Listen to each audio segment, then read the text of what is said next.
Hello to all, सभी को मेरी ओर से नमस्ते। Welcome back in this new video and today's video is going to be part 5 video on literary criticism.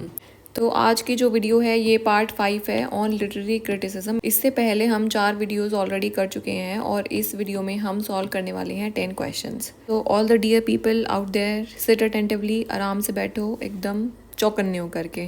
जैसा कि मैंने बोला कि इस वीडियो में हम सॉल्व करेंगे 10 क्वेश्चन और ये 10 क्वेश्चन के ना आपको मार्क्स लिखने हैं। You have to rate yourself, like तुम्हें बताना है कि तुम्हारे 8 ठीक हुए हैं, तुम्हारे 6 ठीक हुए हैं, क्योंकि तुम नहीं करते कुछ। ठीक है, एकदम रिस्पॉन्स है नहीं तुम्हारा। आई डोंट नो कि तुम क्विज देख भी रहे हो, तुम्हें समझ भी आता है कि नहीं, क्या हो रहा है क्या नहीं हो रहा है, but I really don't want to waste anybody's time. तो फ़ायदा तभी होगा तब कुछ आउटकम होगा वीडियो देखने का। ओके, सो जो भी लोग वो वीडियो देखेंगे उनको मार्क्स अपने लिखने हैं in the comment section and I am going to see their marks कि तुम कर क्या रहे हो, एक्चुअली में पढ़ भी रहे हो कि नहीं पता ही नहीं चलता है तुम लोगों का। Okay, so let us start with the first question of today's video. According to Aristotle, pity and fear in tragedy arise only when someone who is dash dash falls from happiness to misery. तो ये happiness to misery ये तो हमने देखा था कि जो characters हैं वो happiness से misery की तरफ जाएंगे। तो इसमें क्या पूछ रहे हैं हमसे कि that according to Aristotle, pity and fear जो होता है evoke होता है ना इन ट्रेजेडी में, हम देखते हैं pity और fear होता है। pity मतलब होता है दया करना और fear का मतलब होता है डर लग जाना। Arise only when someone who is dash. Okay, तो वो कैरेक्टर के बारे में पूछ रहा है। Very much like our sales, अगर वो कैरेक्टर हमारे जैसा ही है उसका हम देख रहे हैं कि अच्छा वो हैप्पीनेस से मिजरी की तरफ जा रहा है, क्या ये है answer. But not very virtuous, लेकिन बहुत ज़्यादा एकदम वर्चुअस नहीं होना चाहिए, क्योंकि ज़्यादा वर्चुअस होगा तो फिर वो परफेक्ट कैरेक्टर हो जाएगा, उसकी ट्रेजेडी कैसे दिखाएंगे हम। And also not very flawed, और एकदम नालायक इंसान भी उनको नहीं चाहिए अपने हीरो। तो इसका हमारा जो करेक्ट आंसर क्या होने वाला है, इसका करेक्ट आंसर सबने ऑल ऑफ द अबव देख लिया and all of you will mark the answer all of the above. All of the above is the correct answer in this question. ठीक है, तो वेरी मच लाइक आवरसेल्व्स। अब देखो, पिछले वाले question में हमने देखा था कि जो कैरेक्टर है ना वो ऑर्डिनरी मैन नहीं होना चाहिए, लेकिन still the audience should relate to that character. तो very much like our sales, क्योंकि देखो ये दोनों ठीक है ना, इन दोनों का हम पक्का बोल सकते हैं that these both statements are correct, so all of the above answer होगा। लेकिन ये वाली थोड़ी स्टेटमेंट जो है ये डाउटफुल है, क्योंकि उसको अपना हीरो चाहिए होता है हाई नोबल से हो और उसका मतलब हाई डिसेंट हो, तो ये वाली कैरेक्टरिस्टिक्स उसमें चाहिए ही चाहिए उनको। अगले क्वेश्चन पे आएंगे, what according to Aristotle can be the conclusion of a tragedy. तो पहले खुद अपना आंसर बताओ, ठीक है, क्योंकि फिर मैं आंसर बता दूंगी तो तुम बोलोगे अरे ये तो मेरा ठीक हो गया, फिर खुद को ज़्यादा एक्स्ट्रा मार्क्स दे दोगे। What according to Aristotle, Aristotle के अकॉर्डिंग क्या बताना है हमें, can be the conclusion of a tragedy, किस तरीके से जो ट्रेजेडी है वो कंक्लूड होनी चाहिए, उसका कंक्लूजन क्या होना चाहिए। तो हमने इसके कंक्लूजन में हमने देखा था कि वो चाहते हैं कि कैथारसिस हो जाए। ठीक है, जो ऑडियंस है वो ऐसे रो ले, फिर रोने के बाद उन्हें बड़ा ही अच्छा महसूस हो, तो वो हैप्पी एंडिंग के बारे में बात करते हैं। डेथ ऑफ द हीरो चाहते हैं, या कॉन्फ्लिक्ट को रिजॉल्व कर देना चाहते हैं, हार्मनी इज रीस्टोर्ड, या फिर वो चाहते हैं कि अनहैप्पी एंडिंग हो उनकी ट्रेजेडी की। क्या है इसका करेक्ट आंसर? सही जवाब है चार्ली ऑप्शन। वो चाहते हैं कि जो कॉन्फ्लिक्ट है ना वो रिजॉल्व हो जाए और हार्मनी मेंटेन हो जाए। ऑल दो मतलब हीरो मर भी सकता, नहीं भी मर सकता, भाई कुछ नहीं पता उनकी ट्रेजेडी में क्या होएगा, लेकिन आखिरी में बस लोगों को पिटी और फियर होना चाहिए और फिर वो रोने धोने लग जाए, और फिर रोने धोने के बाद बोले कि अरे वाह सब ठीक है अब तो चकाचक। So conflict is resolved and harmony is restored, ये अकॉर्डिंग टू एरिस्टोटल है and this should be the conclusion of a tragedy according to Aristotle. पर असली की जो ट्रेजेडीज़ होती हैं वो बहुत ही भयंकर होती हैं, उनमें कोई हैप्पी एंडिंग और हार्मनी मेंटेन नहीं होती है। थर्ड क्वेश्चन पे आएंगे, in what respects is epic different from tragedy. इस क्वेश्चन में हमें बताना है कि जो एपिक है वो ट्रेजेडी से किस तरीके से डिफरेंट है। तो हमने देखा था कि जो एरिस्टोटल हैं वो ट्रेजेडी को फेवर करते हैं ओवर एपिक। वो बोलते हैं कि भाई मुझे तो ट्रेजेडी पसंद है, ट्रेजेडी में सब कुछ इंक्लूडेड होता है, लेकिन एपिक भी उन के बारे में भी वो बताते हैं, पर उनको एपिक से ज़्यादा ट्रेजेडी पसंद है। तो क्या डिफरेंस है ट्रेजेडी और एपिक में जो कि ट्रेजेडी को इतना स्पेशल बना देता है। So in what respect is epic different from tragedy. And epic ends happily, कुछ नहीं कह सकते हैप्पीली एंड होगा कि नहीं होगा। तुमने महाभारत देखी होगी तो उसमें क्या हैप्पी एंडिंग हो गई? वो महाभारत का युद्ध लड़के के वाह वाह सबको मज़े आ रहे हैं, सब मर गए उसमें, नहीं। तो हैप्पी एंडिंग नहीं होगा। And epic has many heroes, तो ट्रेजेडी में भी हीरोज़ हो सकते हैं बहुत सारे, क्या फ़र्क पड़ता है, एपिक में भी हो सकते हैं और ट्रेजेडी में भी हो सकते हैं। किसी ने रोका ट्रेजेडी में कि भाई नहीं नहीं लिमिटेड करेंगे हम तो हीरोज़ उसमें, नहीं। So this is also not the answer. Charlie option में क्या बोलता है, an epic differs from tragedy in length and metre, और यही हमारा जो है करेक्ट आंसर है। तो जो एपिक है ना वो लेंथ में और मीटर में डिफरेंट होता है from a tragedy. So we have seen कि जो एपिक है उसके अंदर मीटर भी यूज़ होता है, ऐसे राइमिंग दिखाना पड़ता है उनको, है ना, और ये सब होएगा। लेंथ भी उसकी बहुत लंबी हो जाती है, ट्रेजेडी थोड़ी छोटी होएगी, शॉर्ट इन लेंथ होएगी, और उतना मीटर का भी नहीं यूज़ करते हैं वो लोग। So Charlie option is the correct answer. Next question पे आएंगे, a well crafted tragedy has what, एक बहुत ही वेल क्राफ्टेड मतलब सुंदर रचित ट्रेजेडी, ठीक है, तो उसके अंदर क्या होगा, a great man as hero ये होना चाहिए, या सारे के सारे जो कैरेक्टर्स हैं वो बहुत ही वर्चुअस होंगे, वाह वाह वाह वाह ऐसे वाले, मतलब बहुत ही अच्छे कैरेक्टर्स होंगे। अब जब सारे अच्छे कैरेक्टर्स होंगे तो ट्रेजेडी किसके साथ होगी और उसका डाउनफॉल कैसे होगा, तो ये तो नहीं होगा आंसर हमारा। ट्रैजिक एंडिंग होनी चाहिए है। Okay, so we can consider कि भाई, पर हमने ऊपर वाले क्वेश्चन में देखा कि भाई हारमनी वो चाहते हैं मेंटेन हो जाए ट्रैजिक एंडिंग के साथ, लेकिन उसके बाद क्या चाहते हैं, harmony and peaceful.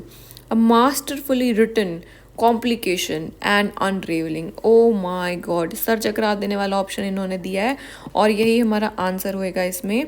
Great man अगर हीरो होगा तो फिर उसका डाउनफॉल कैसे दिखाया जाएगा, ठीक है, ग्रेट होगा लेकिन वो उतना भी ग्रेट नहीं होगा, वो उसका जो परिवार होगा, जिस परिवार से वो आ रहा है वो ग्रेट है, तो उसका जो कद है वो ग्रेट है ना। इडिपस कॉम्प्लेक्स में वी हैव सीन कि वो फिर राजा बन जाता है ऐसे, तो दैट इज़ द सीन, और वही वैसा ही हीरो उनको चाहिए। तो यहाँ पर हमारा जो डेल्टा ऑप्शन है वो करेक्ट आंसर होगा। Okay, what according to Aristotle should be the goal of the tragedy, तो क्या होना चाहिए है गोल ऑफ ट्रेजेडी, मकसद क्या है ट्रेजेडी का, क्या हमें वो रुला देना चाहते हैं, क्या करना चाहते हैं वो ट्रेजेडी दिखा करके हम लोगों को, फियर पिटी, फियर एंड पिटी, अच्छा देखो फियर अलग दे रखा है, पिटी अलग दे रखा है, और इसमें पिटी एंड फियर दोनों एक साथ दे रखा है, और यही हमारा अप्रोप्रिएट आंसर है क्योंकि ये कॉम्बो है। कॉम्बो किसका, फियर और पिटी का। पिटी का मतलब होता है दया दिखाना, जब कैरेक्टर के साथ इतना बुरा हो जाता है हमें उस पर बहुत ही दया आएगी। फियर का मतलब होता है डर लगता है कई बार हमें कि भाई कैरेक्टर के साथ ये हो रहा है वो हो रहा है। एरिस्टोटल चाहते हैं कि जो ट्रेजेडी का गोल है वो पिटी और फियर होना चाहिए है, right. What type of poetry does Aristotle say is addressed to a much more cultivated audience? तो कौन से तरीके की जो पोइट्री है वो बहुत ही ज़्यादा कल्टिवेटेड ऑडियंस के लिए बनाई गई है, कि बहुत ही ऑडियंस जो है वो बहुत समझदार होनी चाहिए उसको समझने के लिए। सिमिलरली महाभारत सबको समझ नहीं आती है क्योंकि वो इतनी कॉम्प्लेक्स है, इतने सारे कैरेक्टर्स है, इतनी सारी चीज़ें हैं। So the correct answer over here is epic. Epic को समझने के लिए बहुत ही ज़्यादा मेहनत लगती है हमारी। लिरिक पोएम बहुत ही छोटी सी होती है, उसको अब कोई भी समझ लेता है, भावनाएं होती हैं उसमें भी, लिरिक में भी। Comic also people understand, tragedy also people understand, but epic is so huge in length, इतनी लंबी है वो लेंथ में। तो एपिक जो है वो किसके लिए बनी है, that is address to more cultivated audience. Okay, an epic differs from tragedy, अभी हमने देखा था जो एपिक है वो ट्रेजेडी से डिफर करती है, और अरिस्टोटल किसको फेवर करते हैं, वो फेवर करते हैं ट्रेजेडी को, not epic, because it has what, तो वो बोल रहे हैं कि जो एपिक है वो ट्रेजेडी से क्यों अलग है। ओके, और रिप्रेजेंटेटिव फॉर्म तो एपिक में भी आप देख सकते हो एंड ट्रेजेडी में भी देख सकते हो, मतलब रिप्रेजेंटेशन कर सकते हैं ना हम एक एपिक की। महाभारत की आपने देखी है कितनी सारी स्टोरीज हैं, उस पर सीरियल्स है, मूवीज़ है, सब कुछ आया हुआ है ना। सिमिलरली ट्रेजेडी है उसको भी परफॉर्म किया जा सकता है। Beta option is a narrative form, no metre, तो correct answer here is narrative form. जो एपिक है it has a narrative form, whereas tragedy it's not that narrative, उसके अंदर मतलब ऐसे डिफरेंट सिंपल से characters and they are talking. Type of tragedy according to Aristotle does not require impressive visual effects, तो किस तरीके की जो ट्रेजेडी है उसके अंदर इम्प्रेसिव विजुअल इफेक्ट्स की ज़रूरत ही नहीं है। ओके, एन एपिसोडिक ट्रेजेडी, एक एपिसोडिक ट्रेजेडी में tragedy with a great hero, tragedy with a complex plot, tragedy with a simple plot. तो करेक्ट आंसर जो है हमारा वो है tragedy with a complex plot. अगर प्लॉट इतना ज़्यादा कॉम्प्लेक्स है ऑलरेडी तो उसमें आपको विजुअल इफ़ेक्ट्स की ज़रूरत ही नहीं पड़ेगी, क्योंकि जो प्लॉट है वो इतना स्ट्रॉन्ग है, वो आपकी सारी एनर्जी और मतलब वही आपका ध्यान खींच लेगा, तो आपने विजुअल इफ़ेक्ट्स की ज़रूरत ही कम पड़ेगी। आप प्लॉट ही सुलझाते रह जाना, कॉम्प्लेक्स प्लॉट है। Okay, so tragedy with a complex plot does not require impressive visual effects. Which form of art, according to Aristotle, uses language only? Okay, so painting है। Painting में आप क्या करते हो, पेंटिंग आप बना सकते हो, तो उसमें लैंग्वेज बिना भी काम चल जाएगा। म्यूज़िक में क्या है, म्यूज़िक में ट्यून्स होती हैं, ट्यून्स में कोई लैंग्वेज होती है नहीं, तो उसमें भी काम चल जाएगा। डांस में क्या है, डांस में यू कैन डांस लाइक, उसमें कोई लैंग्वेज होती है नहीं। बट लिटरेचर में क्या है, literature is a form of art according to Aristotle which uses language only, so literature is the answer. Last question आज की वीडियो का, according to Aristotle the medium of imitation is what? तो Aristotle के according जो medium of imitation है, किस तरीके से हम चीज़ों को इमिटेट कर रहे हैं, सो दैट इज़ वो बताना है। नरेशन, नरेशन मतलब ऐसे बातचीत करना। डायरेक्ट एंड इनडायरेक्ट नरेशन, वही सेम नरेशन है, बोलना, बताना। ड्रामेटिक रिप्रेजेंटेशंस, धूम धड़ाका से ऐसे धूम नाना वाली ट्यूनिंग्स एंड रिप्रेजेंटेशन करना। एंड फिर है dance and both A and B, तो इसका आंसर है हमारा बोथ ए एंड बी। जो नरेशन है और ड्रामेटिक रिप्रेजेंटेशन है, ये दोनों क्या है, मीडियम ऑफ इमिटेशन है। नकल कर रहे हैं हम, उसमें इमिटेट कर रहे हैं नरेशन एंड ड्रामेटिक रिप्रेजेंटेशन में, और वो इन्हीं के चीज़ों के बारे में बात करते हैं Aristotle. So therefore the answer is both A and B. I hope 10 के 10 क्वेश्चन कुछ समझ में आए होंगे, और अपना स्कोर लिख करके जाना कमेंट सेक्शन में। I am going to see it कि तुम इतने रिस्पॉन्स ही नहीं करते हो, मुझे पता ही नहीं चलता, और मैं ऐसा लग रहा है कि मैं एक ही साइड से पढ़ाए जा रही हूँ और मेरे स्टूडेंट्स ही गायब हैं, तो ये वाली फीलिंग आ रही है। Okay, so you just respond, I will also be happy कि अच्छा you are really very attentive in the quiz. So that's all for this video. जाने से पहले अपना एक्सरसाइज कर लेना, ठीक है, and only eat healthy food. तो इंसान को सिर्फ साफ़ हवा और साफ़ पानी चाहिए, ना कि कॉस्मेटिक्स, उनसे कुछ नहीं होने वाला होता है। तो अपना मतलब अच्छे से रहो, अच्छा खाना खाओ, और हवा को प्रदूषित ना करो, पानी को भी प्रदूषित मत करो। तुम्हें पता है ये सारी नॉन बायोडिग्रेडेबल चीज़ें होती हैं, और जितना कम उपयोग हो सके, मतलब अगर तुम बंद कर सकते हो well and good, like perfect. अगर तुम्हें तब भी तुम यूज़ कर रहे हो, कोई इमरजेंसी हो गई है, तो जितना कम से कम, like just try to avoid the use of plastics और नॉन बायोडिग्रेडेबल चीज़ें, क्योंकि तुम मर जाओगे, लेकिन जो तुमने चिप्स का पैकेट खाया होगा, वो चिप्स का पैकेट तुमसे कई साल बाद भी ज़िंदा रहेगा, तुम्हारे मरने के बाद भी। तो देख लो तुम कितना ज़्यादा डैमेज कॉज करने वाले हो to the environment.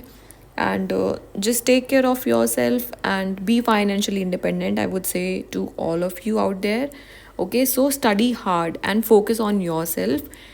Goodbye to all. I will see you in the next quiz with 10 more questions. And stay happy. Don't postpone your happiness for anybody else.